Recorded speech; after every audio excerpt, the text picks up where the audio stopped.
L'amour divin est lié par une loi. L'amour a une loi en ce qui concerne Dieu. L'amour de Dieu est gouverné par une loi.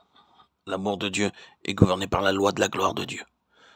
Et il ne peut montrer son amour que dans la mesure où ce sera pour sa gloire. Il est gouverné par cela. Son objet partout, il manifeste son amour, c'est d'être glorifié, et la gloire de Dieu est liée à la résurrection. Ne t'ai-je pas dit que si tu crois, tu verras la gloire de Dieu?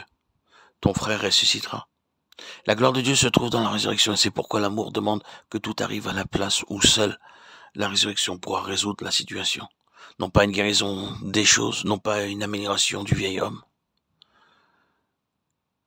Il y a encore dans ce monde une foule de personnes qui pensent qu'il y a dans l'homme quelque chose qui peut contribuer à la gloire de Dieu, et que le christianisme ne consiste qu'à développer dans l'homme ce quelque chose pour la gloire de Dieu.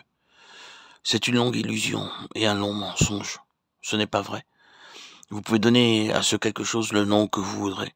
Il porte des noms différents. On l'appelle la lumière intérieure, ou l'étincelle vivante, ou la parcelle divine. Or, la parole de Dieu revient toujours à ce fait. Je commence à zéro, et zéro pour moi signifie que je ne puis contribuer à rien. Tout doit venir de Dieu. Le fait même que le don de Dieu, c'est la vie éternelle, signifie que nous n'avons pas cette vie avant qu'elle nous soit donnée. Nous sommes aveugles jusqu'à ce que Dieu nous donne la faculté de voir. Nous sommes morts jusqu'à ce que Dieu nous donne la vie. Nous sommes infirmes et sans espoir jusqu'à ce que Dieu fasse pour nous et en nous quelque chose que nous n'aurions jamais pu faire. À moins que Dieu ne fasse cette chose nécessaire, à moins que cet acte ne s'accomplisse, nous sommes là sans vie. Spirituellement, c'est ce que nous sommes. Nous ne pouvons contribuer à rien. Nicodème, tu n'as rien à donner. Il faut que tu naisses de nouveau. Je ne puis t'accepter au point où tu t'approches de moi.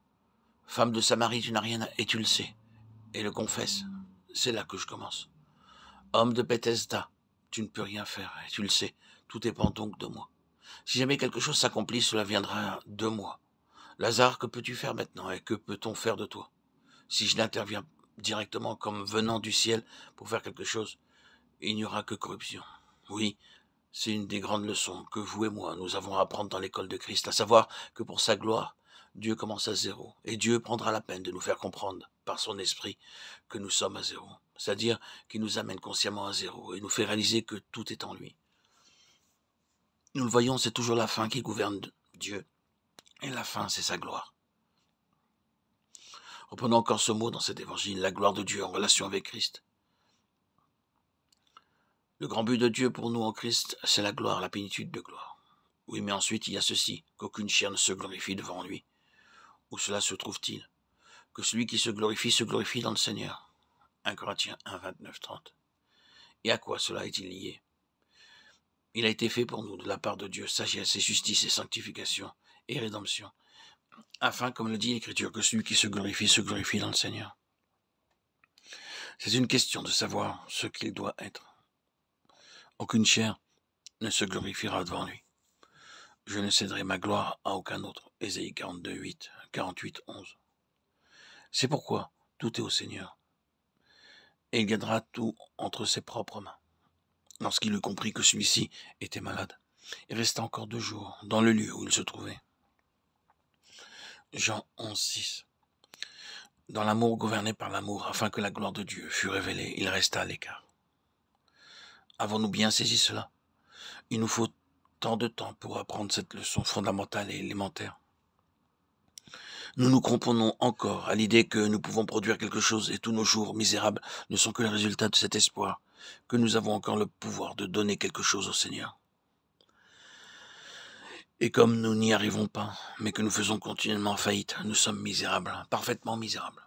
Il nous faut tant de temps pour arriver à la place où nous avons pleinement et définitivement accepté cette vérité, que si nous vivions aussi longtemps qu'un homme ait jamais vécu sur cette terre, nous ne pourrions pas, par nous-mêmes, offrir à Dieu un seul iota qui lui soit acceptable et qu'il puisse prendre et employer pour notre salut, pour notre sanctification.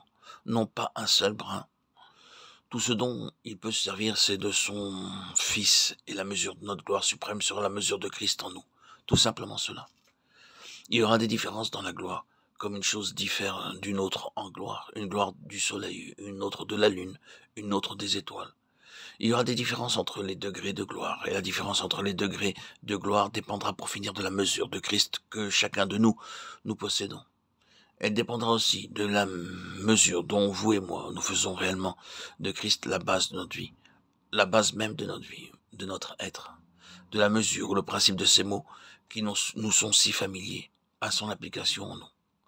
Non pas ce que je suis, mais ce que tu es. Christ est toute la gloire. L'agneau est toute la gloire dans le pays d'Emmanuel. Mes bien-aimés, quoi que ce soit que nous emportions dans toutes nos réflexions, toutes nos méditations, retenons bien ceci.